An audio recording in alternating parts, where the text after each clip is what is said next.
আসসালামু আলাইকুম প্রিয় শিক্ষার্থীরা, আশা করি আল্লাহর রহমতে সবাই ভালো আছো। আজকেও আবারও হাজির হয়ে গেলাম তোমাদের সামনে উচ্চ মাধ্যমিক আইসিটি অধ্যায় ৫ অর্থাৎ প্রোগ্রামিং ভাষা এই অধ্যায়টি নিয়ে। তো গত ক্লাসে আলোচনা করছিলাম, আহ, গত আগের যে আরো ক্লাসগুলো ছিল সেখানে আলোচনা করেছিলাম প্রোগ্রামিং এর অ্যালগোরিদম এবং ফ্লোচার্ট নিয়ে। এবং গত ঠিক আগের ক্লাসে আমি প্রোগ্রামিং এর কোডিং বিষয়ে আলোচনা করেছিলাম এবং একটি সমস্যার সমাধান করে প্রোগ্রামের মাধ্যমে সমাধান করে সেটা দেখিয়েছিলাম। তো তারই ধারাবাহিকতায় আজকেও আজকে থেকে বিভিন্ন সমস্যা নিয়ে আলোচনা করা হবে। তো আজকে আমি আরেকটি সমস্যা বা আরো কয়েকটি সমস্যা নিয়ে আলোচনা করব। তো আলোচনার শুরুতে একটু ধারণা দিয়ে নেই বা একটু রিক্যাপ করে দেই যে কিভাবে আমরা সি প্রোগ্রামিং এর কোডগুলো লিখবো, সেটার যে একটা ধারাবাহিকতা বা সেটার ফরম্যাটটা কি সেটা একটু আলোচনা করি। যারা তোমরা আগে ক্লাসটি করেছো তারা এই ক্লাসটি সহজে বুঝতে পারবে, আর যারা আগে ক্লাসটি করনি তারা দয়া করে আগের ক্লাসটি দেখে আসবে।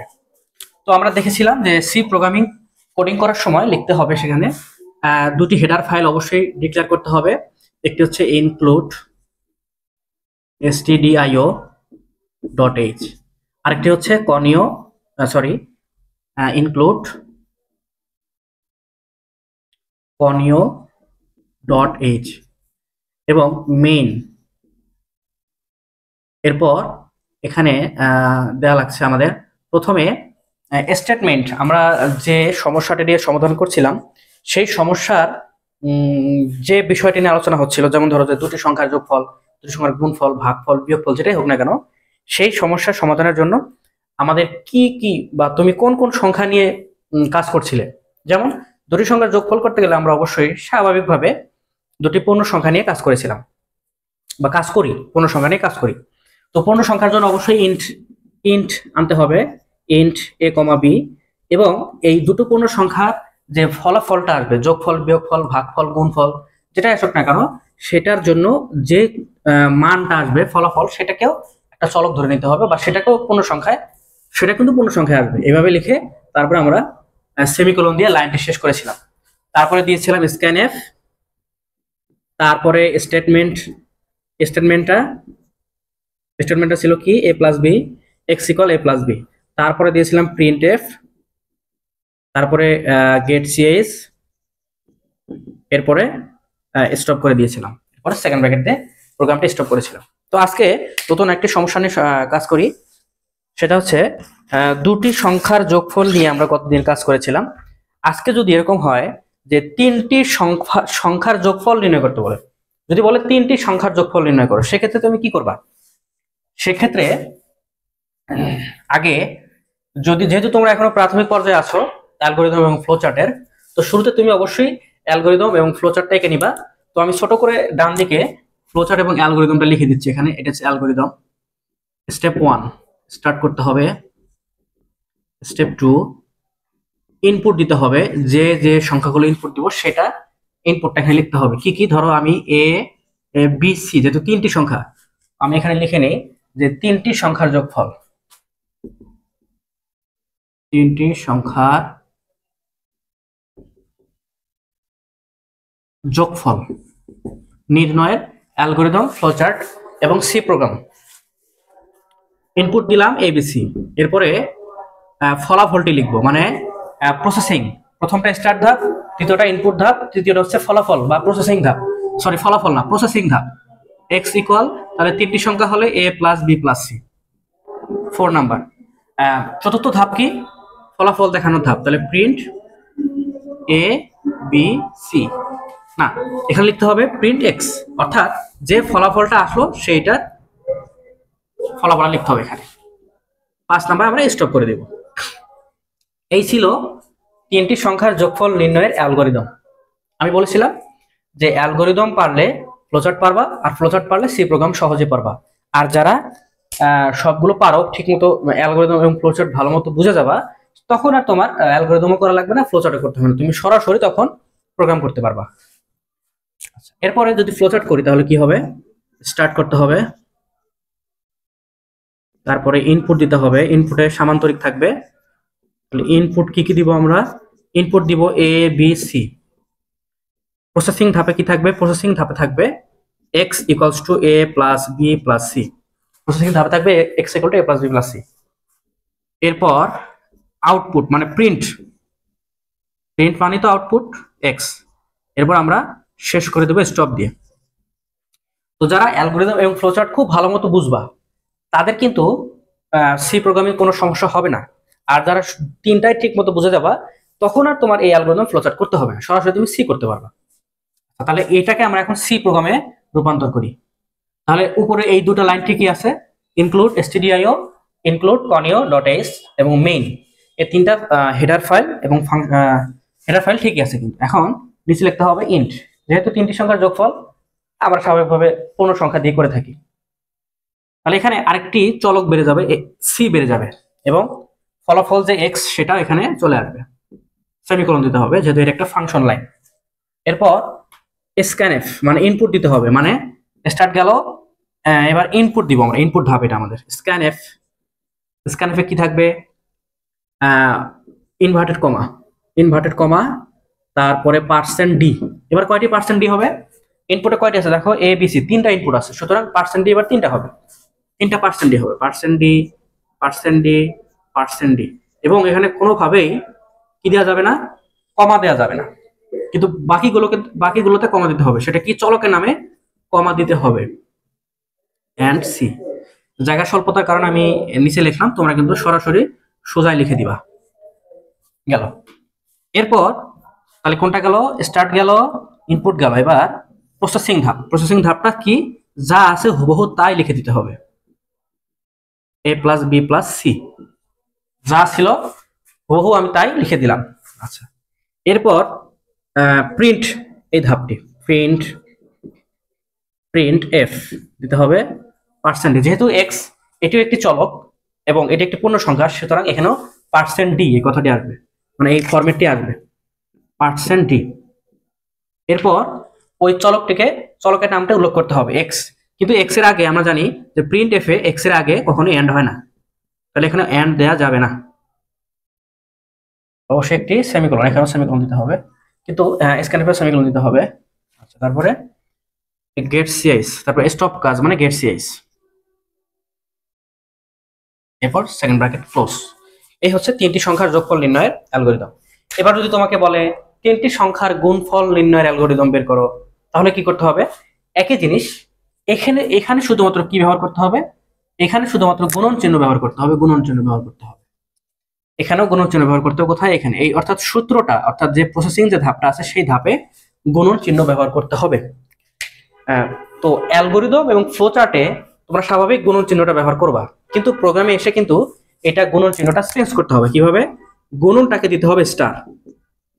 এটা তোমরা দেখে আসছো যে কোন চিহ্নটা, মানে ওই যে অ্যারিথমেটিক যে ইয়া ছিল, অ্যারিথমেটিক অপারেটর নামে যে অপারেটরটা ছিল, সেই অপারেটর আমরা তোমরা দেখেছিলে যে বিভিন্ন চিহ্নগুলো কিভাবে প্রোগ্রামে এসে ভিন্ন হয়ে যায়, মানে চিহ্নকে প্রোগ্রামে দিতে হয়, সেটা কি গুণনের বেলায় স্টার দিতে হয় আর ভাগের বেলা দিতে হয় অবলিক। তো এক্ষেত্রে এখানে আর কোনো চেঞ্জ নাই, শুধুমাত্র চিহ্নগুলো গুণন দিলেই এটা কিন্তু তিনটি সংখ্যার এটা গুণফল হয়ে গেল, এখন হয়ে যাবে গুণফল, গুণফল হয়ে যাবে, এটা তিনটি সংখ্যা এখন গুণফল নির্ণয় হয়ে যাবে এটা। আচ্ছা, বাকি সব কিন্তু ঠিক আছে, জাস্ট খালি এই যে প্রসেসিং যে ধাপটা, সেই ধাপের মধ্যে ক্লাসের জায়গায় শুধু ইনটু দিলেই সেটা হয়ে যাবে তিনটি সংখ্যার গুণফল নির্ণয় অ্যালগরিদম, ফ্লোচার্ট এবং সি প্রোগ্রাম। আশা করি বুঝতে পেরেছো। এবার যদি বলে তিনটি সংখ্যার নির্ণয়ের ভাগফল বের করো, তাহলে শুধু এখানে চেঞ্জ হবে ভাগফল, ভাগফল। সেক্ষেত্রে এখানে সবই ঠিক আছে, এটাও ঠিক আছে, এটাও ঠিক আছে, এটা শুধুমাত্র এই ক্ষেত্রে এখানে চেঞ্জ হবে কি, এভাবে ভাগ দিয়ে এভাবে দিতে হবে অবলিক। তো একটা বিষয় খেয়াল করো, যেহেতু আমরা তিনটা সংখ্যা একসঙ্গে ভাগ করতে পারি না, সেক্ষেত্রে প্রথম দুটো ভাগ করে দ্বিতীয়টা, বা দ্বিতীয় এভাবে করতে হবে। সেটা কিভাবে, যে তিনটি সংখ্যা যখন আমরা ভাগ করি, ধরো এ বি সি, তিনটি সংখ্যা বা তিনটি চলক, যখন আমরা এই তিনটে চলককে ভাগ করব, কি করব, হয় এই দুটোকে প্রথমে ভাগ করব আর ভাগফলকে এটা দিয়ে ভাগ করব, অথবা কি করব আমরা, বি আর সি প্রথমে ভাগ করব, তাকে আবার এ দিয়ে ভাগ করব। তো এখানেও সেটাই, এখানেও সে কাজটি করবে, তুমি কি করবে, এ ডিভাইডেড বাই বি ব্র্যাকেটের ভিতরে রাখলাম ডিভাইডেড বাই সি, অর্থাৎ এই দুটোর ভাগফলকে আমি সি দিয়ে ভাগ করব, তাহলে কিন্তু তিনটা সংখ্যার ভাগফল হয়ে যাবে। অথবা আমি কি করব, এই ব্র্যাকেটটা আমি এইখানে দেব, এ এভাবে দেব, এভাবে দেব। যে কোনো ভাবে করলেই অঙ্কটা বা ফলাফলটি হয়ে যাবে, কোনো সমস্যা নেই। সেক্ষেত্রে তুমি তোমার কাছে যেটা কমফোর্টেবল মনে হয় তুমি সেটা করতে পারো, কোনো সমস্যা নেই। তো যেহেতু আমরা এটা রেখে দিলাম, তো এখানে এটা করব, এটা এখন গুণ ভাগফল হয়ে যাবে, কি হবে, A divided by B divided by C, এরকম আসবে। ঠিক আছে। আচ্ছা, এক্ষেত্রে এখানে কি চেঞ্জ আসবে, এইখানে চেঞ্জ আসবে, সেটা হলো A divided by B divided by C, এরকম আসবে। জাস্ট খালি এই লাইনটি চেঞ্জ হবে, আর বাকি সব কিন্তু কোনো চেঞ্জ নাই, যা আছে সব একই থাকবে, কোনো চেঞ্জ হবে না। এটি হচ্ছে তিনটি সংখ্যার ভাগফল নির্ণয়ের অ্যালগরিদম। আচ্ছা, তাহলে আমরা একটু চেঞ্জ আসে আর একটু সামনের দিকে আগাই, সামনের দিকে যাই। সেটা কি, সামনের দিকে যাব, সেটা হচ্ছে যদি এরকম থাকে যে বৃত্তের ক্ষেত্রফল নির্ণয়ের অ্যালগরিদম ও ফ্লোচার্ট এবং প্রোগ্রাম নির্ণয় করো। বৃত্তের ক্ষেত্রফল, বৃত্তের ক্ষেত্রফল, বৃত্তের ক্ষেত্রফল লিখি, প্রশ্নটা লিখি, বৃত্তের ক্ষেত্রফল, বৃত্তের ক্ষেত্রফল। তোমার প্রশ্ন থাকবে বৃত্তের ক্ষেত্রফল নির্ণয়ের জন্য অ্যালগরিদম, ফ্লোচার্ট এবং সি লিখো, অথবা শুধু থাকবে যে বৃত্তের ক্ষেত্রফল নির্ণয়ের জন্য সি প্রোগ্রাম লিখো, অথবা শুধু থাকবে যে বৃত্তের ক্ষেত্রফল নির্ণয়ের জন্য ফ্লোচার্ট করো, অ্যালগরিদম করো। তোমার প্রশ্নে যা উল্লেখ করা থাকবে তুমি সেটাই করবে, অতিরিক্ত কিছু করা যাবে না, বা যেটা বলা থাকবে তার থেকে কমও করা যাবে না, যা থাকবে হুবহু সেটাই করবা। এখন কথা হলো যে তোমার যদি এরকম হয় যে তুমি ফ্লোচার্ট ছাড়া সি পারতেছো না, সেক্ষেত্রে তুমি ফ্লোচার্টটি রাফ করবা, রাফ করে ওইটা দেখে দেখে সুন্দর করে একবার সি লিখে তারপরে আবার পরিষ্কার খাতায় যেখানে তুমি অঙ্ক মানে যেখানে উত্তর করতেছো উত্তর পত্রে সুন্দরভাবে আবার এটা কাটাকাটি বিহীন ভাবে করতে পারবে। ঠিক আছে। তো বৃত্তের ক্ষেত্রফল নির্ণয়ের জন্য অ্যালগরিদম, ফ্লোচার্ট এবং সি প্রোগ্রাম তোমাকে লিখতে বলছে। এক্ষেত্রে তোমাকে অবশ্যই বৃত্তের ক্ষেত্রফল নির্ণয়ের যে সূত্রটা সেটা তোমাকে মুখস্থ থাকতে হবে। সেটা কি ছিল, সেটা হচ্ছে পাই আর স্কোয়ার। বৃত্তের ক্ষেত্রফল নির্ণয়ের সূত্র কি ছিল, পাই আর স্কোয়ার। তো এই সূত্র এখানে দেখো, খেয়াল করো, পাইটা হচ্ছে কনস্ট্যান্ট, কনস্ট্যান্ট মানে কি, কনস্ট্যান্ট মানে কিন্তু ধ্রুবক, কনস্ট্যান্ট মানে ধ্রুবক। আর এখানে চলক কোনটা, চলক হচ্ছে আর, আর হচ্ছে ভ্যারিয়েবল। কেন আর ভ্যারিয়েবল, কারণ আমরা জানি চলক মানে যে যে রাশিটির মান সবসময় পরিবর্তিত হতে থাকে, কিন্তু পায়ের মান কিন্তু পরিবর্তন হবে না। পায়ের মান কিন্তু 3.1416 অথবা 22/7, এটা কখনোই পরিবর্তন হবে না, এটা অপরিবর্তনীয় থাকবে। কিন্তু আর এর মান সবসময় পরিবর্তন হবে, আর এর মান এক এক সময় এক এক রকম হতে পারে, মানে ব্যাসার্ধের মান। তো এক্ষেত্রে আর হচ্ছে ভ্যারিয়েবল আর পাই হচ্ছে কনস্ট্যান্ট, তাই আর কে আমরা ইনপুট দিতে পারবো কিন্তু পাইকে ইনপুট দিতে পারবো না। কেন, পাই তো কনস্ট্যান্ট, পাই সবসময় পাই থাকবে, পাই কিন্তু চেঞ্জ হয়ে কখনোই ভ্যারিয়েবলে যাবে না। সেক্ষেত্রে আমরা কি করব, শুধুমাত্র আর কে ইনপুট দিব। আচ্ছা, শুধুমাত্র আর কে ইনপুট দিব। এক্ষেত্রে তাহলে মনে রাখো, আগে আমরা অ্যালগরিদম এবং ফ্লোচার্টটা করি। তাহলে ইনপুট দিব কাকে, আর কে ইনপুট দিব, 3 নাম্বার। তাহলে আমাদের স্টেপ 3 এবার কি, স্টেপ 1 স্টার্ট দিলাম, স্টেপ 2 তে ইনপুট দিলাম আর। স্টেপ 3 মানে প্রসেসিং ধাপ। প্রসেসিং ধাপে কি হবে, প্রসেসিং ধাপে ধরো যে এরিয়া। আচ্ছা, এখানে একটা কথা বলি, সেটা হচ্ছে যে বৃত্তের ক্ষেত্রফল।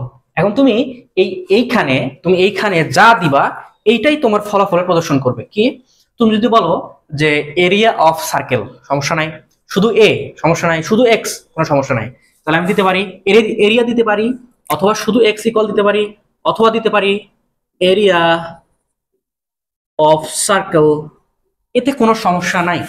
তোমার কাছে যেটা ভালো লাগে, যেটা ভালো লাগে সেটা না, মানে দেখতে যাতে একটু সুন্দর লাগে। যে আমি যদি এখানে এরিয়া অফ সার্কেল উল্লেখ করে দিই সেক্ষেত্রে দেখতে সুন্দর লাগবে এবং বোঝা যাবে যে না এটা বৃত্তের ক্ষেত্রফল। আবার যদি আমি শুধু এরিয়া দিই তাতেও কোনো সমস্যা নেই, যেহেতু সূত্রে কি বলা আছে, এরিয়া দিলাম আমি এখানে, area equals to pi r square. যেহেতু এই পাই আর স্কোয়ার কার সূত্র, কার ক্ষেত্রফল, অবশ্যই বৃত্তের ক্ষেত্রফল, সবার জানা আছে এটা, বা কম্পিউটার নিজেও জানে যে এটা বৃত্তের ক্ষেত্রফল। সুতরাং এক্ষেত্রে কোনো সমস্যা নেই। আরেকটা কথা হলো যে অ্যালগরিদম হচ্ছে মানুষের ভাষা, অ্যালগরিদম কিন্তু কম্পিউটারের ভাষা না। অ্যালগরিদম হচ্ছে মানুষের ভাষা, মানুষ একটা সমস্যার সমাধান যে ধাপগুলোতে সমাধান করে এটাই হচ্ছে অ্যালগরিদম। এবং এই অ্যালগরিদমের চিত্রগত রূপ হচ্ছে ফ্লোচার্ট, মানে চিত্রগত। এটা কিন্তু কম্পিউটারের ভাষা না, কম্পিউটারের ভাষা হচ্ছে প্রোগ্রাম, সি প্রোগ্রাম বা অন্য কোনো প্রোগ্রাম।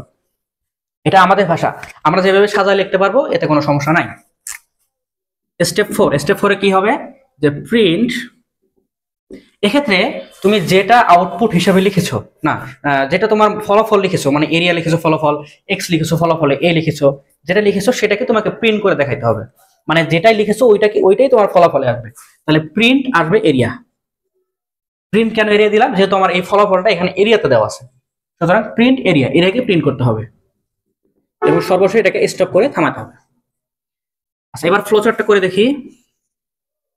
ফ্লো চার্ট, তাহলে স্টার্ট, এবার ইনপুট নিব, ইনপুট নিতে হবে সামান্তরিক দিয়ে, তাহলে ইনপুট আর ব্যাসার্ধ ইনপুট দিতে হবে। এরপর আয়তক্ষেত্র দিয়ে দিতে হবে প্রসেস, তাহলে area equals to pi r square. তারপরে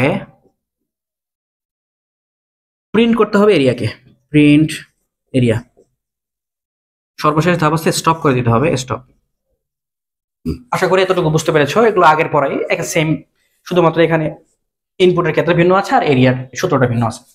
আচ্ছা, এবার আসি সি প্রোগ্রামে। আচ্ছা, সি প্রোগ্রামের ক্ষেত্রে একটা বিষয় তোমাকে মাথায় রাখতে হবে, যদি কোনো প্রোগ্রামে ধ্রুবক মান থাকে, ধ্রুবক অর্থাৎ কনস্ট্যান্ট কোনো মান থাকে, সেক্ষেত্রে তোমাকে প্রোগ্রামের শুরুতে ওটাকে ডিক্লেয়ার করে বলে দিতে হবে, ডিফাইন করে বলে দিতে হবে বা ডিক্লেয়ার করে দিতে হবে। সেটা কিভাবে?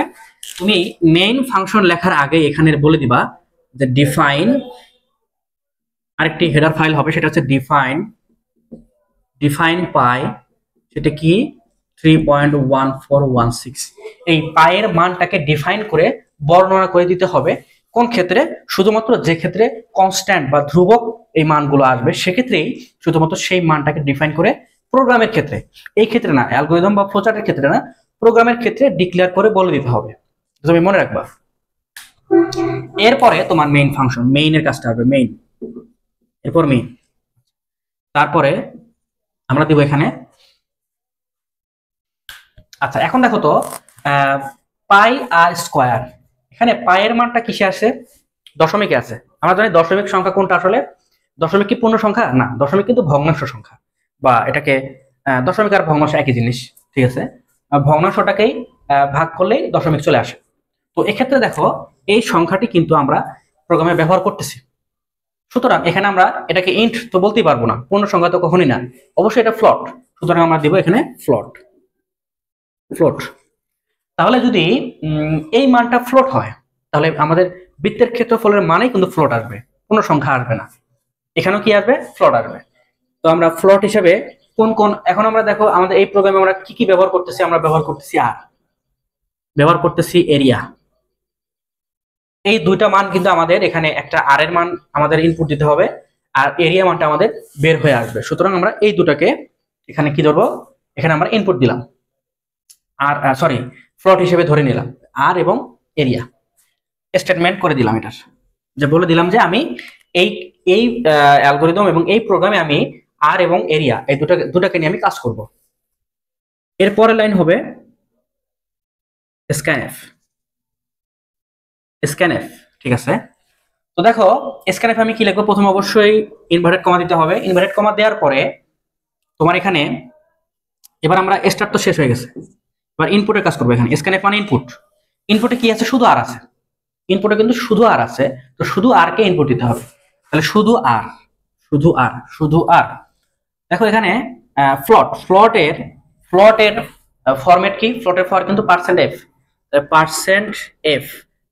এফ, এটা কি জন্য দিলাম? যেহেতু এখানে ইন্ট নাই, ইন্টের কিন্তু পার্সেন্ট ডি আর ফ্লট হচ্ছে পার্সেন্ট এফ, সুতরাং এখানে আমি পার্সেন্ট এফ দিছি। এরপরে এন্ড দিব এবং এই যে ইনপুট আর, সেই আর কে আমি এখানে লিখবো। আর কে লেখার পরে এখানে আমার এটা লেখা শেষ, সুতরাং আমি এখানে সেমিকোলন দিয়ে এটাকে ক্লোজ করে দিব। এরপরে আমার 3 নম্বর ধাপ কি? এরিয়া, মানে প্রসেসিং ধাপ।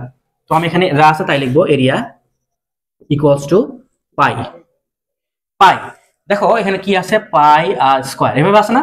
এভাবে আছে। তাহলে পাই আর এবং স্কোয়ার, এটা কিভাবে? সবগুলো গুণন অবস্থায় আছে, মানে পাইটা আর এর সঙ্গে গুণ অবস্থায় আছে। তো আমি কি লিখবো? পাই ইন্টু আর। তো প্রোগ্রামে আর স্কোয়ারটাকে আমরা অ্যালগরিদম এবং ফ্লোচার্টে আর স্কোয়ারটা এভাবে রেখেছিলাম, কিন্তু প্রোগ্রামে কিন্তু এভাবে রাখা যাবে না। এটা কি করতে হবে? এভাবে লিখতে হবে, দুটো আর লিখতে হবে। আমরা জানি স্কোয়ার মানে কি? আর স্কোয়ার মানে কি? আর স্কোয়ার মানে স্বাভাবিকভাবে আর গুণন আর। তো আর গুণন আর কে আমি এখানে তো গুণন চিহ্নকে আমাকে স্টার দিতে হবে, সুতরাং আমি এভাবে দিলাম যে পাই ইন্টু আর ইন্টু আর, এর মানে হচ্ছে পাই আর স্কোয়ার। কাজ শেষ। এবার আমরা লিখবো প্রিন্টএফ। প্রিন্টএফ একইভাবে %f, তারপরে ফলাফল কি এরিয়া, এরিয়াটা এরিয়াতে কিন্তু আবার এন্ড দেয়া যাবে না। এরপর গেট ch দিয়ে আমি আমার প্রোগ্রামটি শেষ করে দেব। এই হচ্ছে বৃত্তের ক্ষেত্রফল নির্ণয়ের অ্যালগরিদম, ফ্লোচার্ট এবং প্রোগ্রাম। আশা করি বুঝতে পেরেছো তোমরা সবাই। তো এভাবে এভাবে আরো যতগুলো সমস্যা আছে এগুলো তোমরা সমাধান করতে পারবে। যেমন আমি তোমাদের কয়েকটি সমস্যার কথা বলে দিই, বা তোমরা এগুলো বাসায় প্র্যাকটিস করবে। সেগুলো হচ্ছে কি কি, ধরো যে এতক্ষণ আমরা করলাম বৃত্তের ক্ষেত্রফল, তো এবার যদি থাকে বৃত্তের পরিসীমা, বৃত্তের পরিসীমা থাকতে পারে। তো বৃত্তের পরিসীমার সূত্র তোমার অবশ্যই জানা আছে 2πr। এবার তুমি 2πr কে অ্যালগরিদম করো, ফ্লোচার্ট করো এবং প্রোগ্রাম করো। এরপর আরো দেখো এরকম আরো বিভিন্ন কি বলে জ্যামিতিক অনেক সূত্র রয়েছে। তোমার বইয়ের একটা পৃষ্ঠায় দেখবা অনেকগুলো সূত্র দেওয়া আছে এখানে। তার মধ্যে আমি কিছু লিখে দিই। যেমন ধরো যে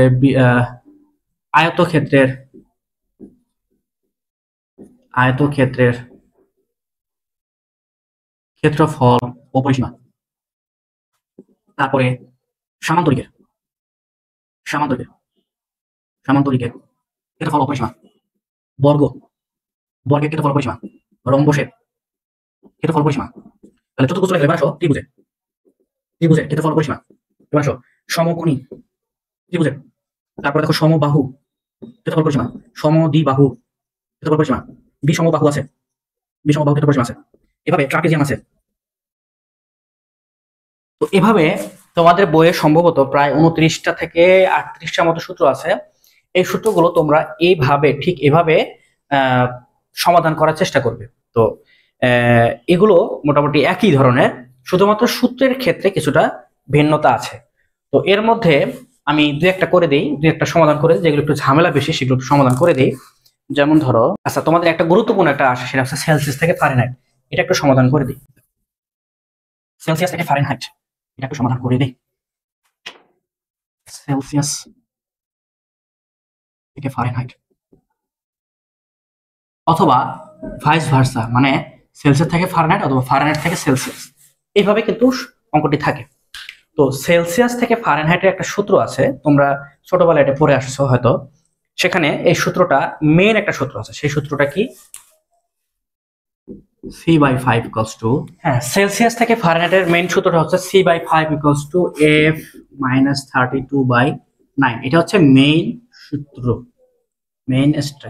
মেইন সূত্র। তো এটা হচ্ছে সেলসিয়াস এবং ফারেনহাইটের মধ্যকার যে সম্পর্ক, সেটার মেইন সূত্র। তো এই সূত্রটি মনে রাখলে তোমার আর বাকি দুটো সূত্র মনে রাখতে হবে না, এখান থেকে তুমি বের করতে পারবে। কিভাবে?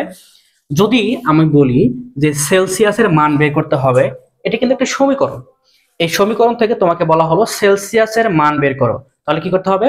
সেলসিয়াসকে বামে রেখে বাকিগুলো সব ডান নিতে হবে। তো কি করবো আমি, দেখো প্রথমে আমি আর গুণ করব, অথবা আর গুণ না করলেও আরো অনেকভাবে করা যাবে। সহজ করে দিই, 9c equals to 5 into f - 32। কি করলাম?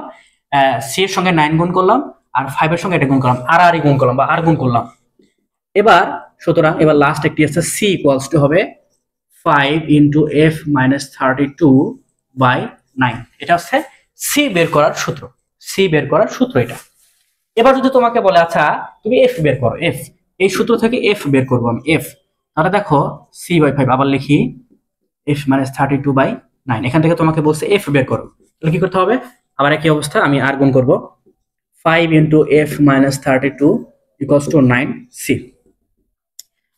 তাহলে আমি 5 কে ডান দিয়ে দেবো, f - 32 ইকুয়ালস টু 9c/5। এখান থেকে আমি কি করবো? সুতরাং f equals to 9c/5 plus 32। এটা হচ্ছে f বের করার সূত্র, এটা হচ্ছে c বের করার সূত্র। f বের করার সূত্র এবং c বের করার সূত্র।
Fahrenheit minus 32 C equals to Fahrenheit minus 32 into 5/8।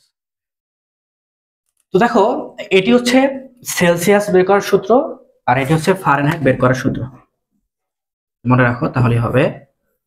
তো এই সূত্র দুটি দিয়ে আমরা যে প্রশ্নটি থাকবে সেটা হচ্ছে, একবার থাকবে সেলসিয়াস থেকে ফারেনহাইট বের করো, এবার বলবো ফারেনহাইট থেকে সেলসিয়াস বের করো, এই দুটো দিয়ে। তো সূত্রগুলো মনে রাখো, একটু মনে রাখার চেষ্টা করি, অথবা আমি ডান দিকে লিখে রাখি। equals to f into c equals to 5 into f minus 32/9 Celsius, R Fahrenheit হচ্ছে 9c/5 plus 32 সূত্র। এবার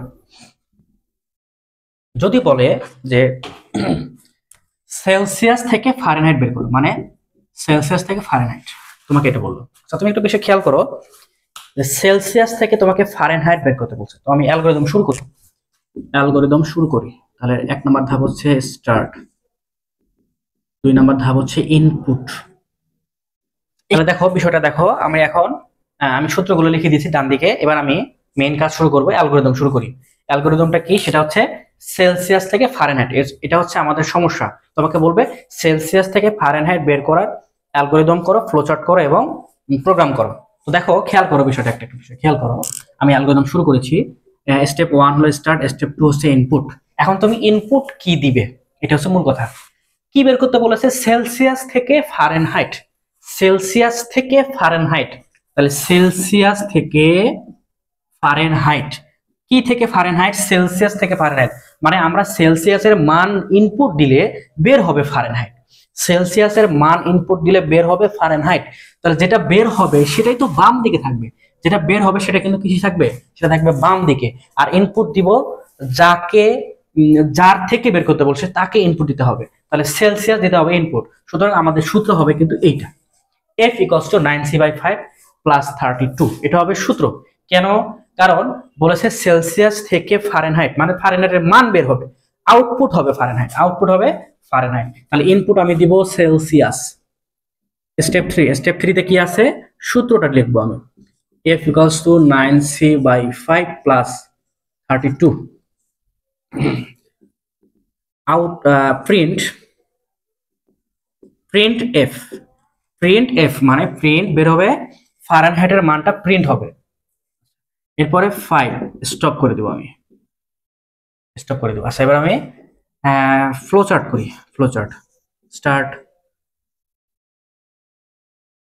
তারপরে ইনপুট দিতে হবে,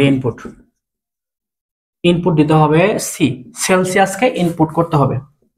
এরপর প্রসেস হবে কিভাবে, প্রসেস হবে এই লাইনটা, f equals to 9c/5 plus 32। Output দিতে হবে প্রিন্ট f এবং সর্বশেষ হচ্ছে স্টপ করে দিলাম। সর্বশেষ আমি কি করলাম, স্টপ করে দিলাম। এবার আমি এটাকে প্রোগ্রামে রূপান্তর করব। আচ্ছা এবার আমাদের কিন্তু এখানে কোনো কি নাই, এখানে কোনো কনস্ট্যান্ট নাই, সবগুলোই কিন্তু ভ্যারিয়েবল। সুতরাং এক্ষেত্রে কোনো কনস্ট্যান্ট ডিক্লেয়ার করে দিতে হবে না। সুতরাং এই ডিফাইন পাই, এটা এই লাইনটি বাদ যাবে। তো আমি এবার লিখবো মেইন, এরপরে এটা। আচ্ছা এখন কথা হলো যে আমি এখানে কি ব্যবহার করব, এখানে ইন্ট ব্যবহার করব নাকি ফ্লোট ব্যবহার করব, এটা তোমাদের উপর ছেড়ে দিলাম। তোমরা একটু বলতে পারবে কি ব্যবহার করব। হ্যাঁ, এখানে ফ্লোট ব্যবহার করতে হবে। কেন, যেহেতু এখানে ভগ্নাংশ আছে, মানটা ফ্লোট আসার সম্ভাবনাটা সব থেকে বেশি। যেহেতু ভগ্নাংশ আছে সুতরাং ফ্লোট আসবে, এটাই স্বাভাবিক। সুতরাং আমরা এখানে ব্যবহার করব কি, ফ্লোট। ফ্লোট ব্যবহার করব এবং আমরা এই পুরো প্রোগ্রামের ভিতরে কোন কোন চলক নিয়ে কাজ করব, যেটা হচ্ছে সেলসিয়াস এবং ফারেনহাইট। সেলসিয়াস এবং ফারেনহাইট, এবং আমরা কি, হ্যাঁ, সেলসিয়াস এবং ফারেনহাইট নিয়ে কিন্তু মূলত এখানে কাজ করব, সি এবং এফ। তুমি চাইলে সেলসিয়াস লিখে দিতে পারো, ফারেনহাইটটাও বানান করে লিখে দিতে পারো। আচ্ছা, এরপরে স্ক্যানএফ মানে ইনপুট দিব আমি। কি ইনপুট দিব? ইনপুট হচ্ছে সি, ইনপুট সি। তো ইনপুট সিটা আসলে কি, এখানে সিটা এখানে ফ্লটের কি ফরম্যাট কি, সেটা হচ্ছে %f। এরপরে আমি এন্ড সি দিয়ে দিব, এখানে এন্ড সি দিয়ে দিব। তাহলে আমার এই যে স্ক্যান ধাপটি চলে গেল। এবার আসতেছে স্ক্যান ধাপের পরে আসবে প্রসেসিং ধাপ, অর্থাৎ সূত্রটা এফ ইকুয়াল। এখানে তোমাকে প্রোগ্রামের ভাষায় লিখতে হবে। এটা এখানে অ্যালগরিদম বা ফ্লোচার্টের ভাষায় লেখা যাবে না। প্রোগ্রামের ভাষাটা কি, সেটা হচ্ছে এফ ইকুয়াল 9 এবং সি কি অবস্থায় আছে? গুণ অবস্থায় আছে। তাহলে 9 স্টার সি, এই দুটো কি অবস্থা আছে? গুণ অবস্থায় আছে। এবং এটার সঙ্গে ভাগ অবস্থায় কি আছে? 5 ভাগ অবস্থায় আছে। এবং এই পুরো জিনিসটার সঙ্গে কি আছে? 32টা প্লাস অবস্থায় আছে। 32টা এখানে যোগ অবস্থায় এখানে কিন্তু আছে। তো আমরা এটা পুরোটা ব্র্যাকেটে দিয়ে 32টা কি করে দিলাম? এখানে যোগ করে দিলাম। পুরোটা ব্র্যাকেট দিয়ে 32টা যোগ করে দিলাম। এই হচ্ছে মোটামুটি সূত্রটা। তাহলে এটা গেল প্রসেসিং ধাপ। এরপরে প্রিন্টএফ মানে সর্বশেষ, প্রিন্টএফ মানে এটা আউটপুট বের করার। প্রিন্টএফ মানে কি বের হবে? এটাও যেহেতু ফ্লট, তাহলে %f এবং এটা আসবে এফ, এফ। গেট সিএস দিয়ে স্টপ করতে হবে, সেকেন্ড ব্র্যাকেট দিয়ে এটা আমরা ক্লোজ করে দিলাম। তো এটা গেল সেলসিয়াস থেকে ফারেনহাইটের মান আমি বের করলাম। সেলসিয়াসকে ইনপুট দিয়ে ফারেনহাইটের মান বের করলাম। তো এবার যদি বলে ফারেনহাইট টু সেলসিয়াস, সেক্ষেত্রে কি করতে হবে? ফারেনহাইট থেকে সেলসিয়াস মানে হলো যে ফারেনহাইটের মানটা ইনপুট দিয়ে সেলসিয়াসটা আউটপুট আসবে। সুতরাং তুমি ইনপুটে দিবে ফারেনহাইট আর প্রিন্টে দিবে সেলসিয়াস, বা আউটপুটে দিবে সেলসিয়াস। ঠিক এইটাই উল্টা দিকে ওই সূত্রটা এখানে ব্যবহার করবা তুমি। এই সূত্রটা c equals 5 into f minus 32/9, এই সূত্র তুমি এখানে ইউজ করবা। আশা করি তোমরা এটা পারলে ওইটাও পারবা।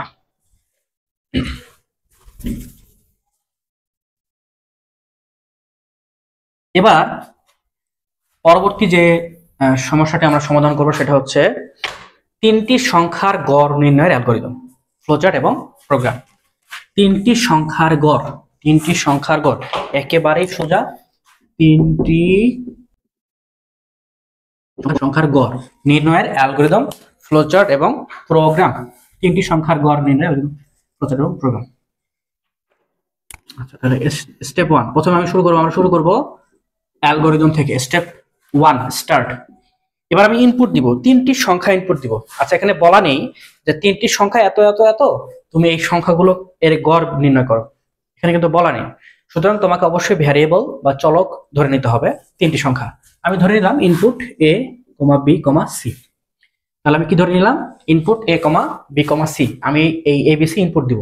abc পৃথিবীর যে কোনো 3টি সংখ্যা হতে পারে। 3 নম্বর আউটপুট, অর্থাৎ প্রসেসিং ধাপে কি আসবে?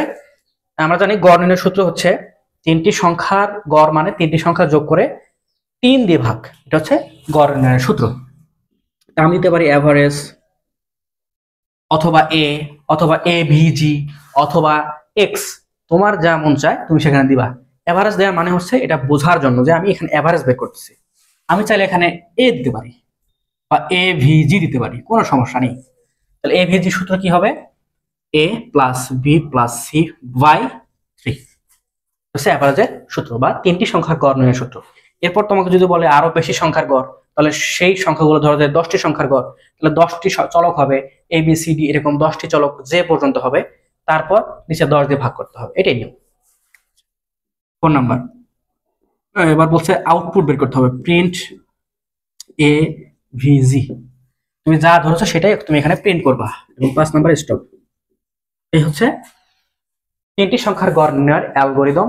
এবার ফ্লোচার্টটা করো। ফ্লোচার্টটা কি হবে? একদম সেম অবস্থা। স্টার্ট। ইনপুট দিব a b c। প্রসেসিং কি করব? a প্লাস, আচ্ছা এখানে abc দিতে হবে, a v g, a plus b plus c by 2 লিখতে হবে। হ্যাঁ, এরপর আমি দিব মানে আউটপুট দিব আমি প্রিন্ট প্রিন্ট এভিজি, পরে স্টপ দিয়ে শেষ করে দেবো। এটা হচ্ছে ফ্লো চার্ট। এবার প্রোগ্রাম লিখবো আমি। প্রোগ্রামে ইনক্লুড কর্ণীয় ঠিক থাকবে, মেইন ঠিক থাকবে, যেহেতু এখানে কোনো ধ্রুবক নাই বা এখানে কনস্ট্যান্ট নাই, সুতরাং এখানে যা আছে হুবহু তাই থাকবে। তো এবার আসি তিনটি সংখ্যার গড়। তিনটি সংখ্যার গড় ধরে নাও যে তিনটি সংখ্যার গড় মানে এখানে ইনটু আসতে পারে, ফ্লোট আসতে পারে, ইনটু আসতে পারে, ফ্লোট আসতে পারে, ইনটু আসতে পারে, ফ্লোট আসতে পারে। তো আমরা জানি ফ্লোট মানে কি, পূর্ণ সংখ্যা হতে পারে আবার দশমিক হতে পারে, পূর্ণ সংখ্যা হতে পারে আবার দশমিক হতে পারে। সুতরাং আমরা এখানে ফ্লোট ধরে নিব, এটাই সব থেকে কি নিরাপদ। এখানে পূর্ণ সংখ্যা আসতে পারে আবার দশমিক আসতে পারে, সুতরাং আমরা ফ্লোট ধরে নিব। Float plot A B C, plot A B C, এবং বের হবে কি এভারেজ। এভারেজটাকেও তোমাকে বলে দিতে হবে, যেহেতু এভারেজটাও একটি সংখ্যা, এভারেজটা একটি সংখ্যা, এটি পূর্ণ সংখ্যা হোক বা দশমিক হোক, এভারেজটাও কিন্তু সংখ্যা, এটাকেও তোমাকে বলে দিতে হবে। স্ক্যান এফ, এবার আমরা ইনপুট দিব, মানে স্টার্ট গেল, এবার ইনপুট। ইনপুট কি দিছিলাম, স্ক্যান এফ এর ইনপুট ছিল এবিসি, তাহলে কি করতে হবে, পার্সেন্ট এফ, তিনটি সংখ্যা ইনপুট, তাহলে পার্সেন্ট এফ এবং পার্সেন্ট এফ, এরপরে and a comma and b comma and c, এটা শেষ। এরপর প্রসেসিং ধাপ, মানে এই সূত্রটা লিখতে হবে, তাহলে a v g equal a plus B plus c divided by 3, এখানে যা আছে এটাই গেল। এরপরে প্রিন্ট করতে হবে, প্রিন্ট এফ কি এভিজি, তাহলে এভিজি তো অবশ্যই একটি ফ্লট, সুতরাং পার্সেন্ট এফ এবং A V G, gate CS দিয়ে প্রোগ্রামটি ক্লোজ করতে হবে, সেভেন দিয়ে ক্লোজটি প্রোগ্রামটি শেষ করতে হবে। এই হচ্ছে তিনটি সংখ্যার গড় নির্ণয়ের অ্যালগরিদম, ফ্লোচার্ট এবং প্রোগ্রাম। আশা করি তোমরা সবাই বুঝতে পেরেছো।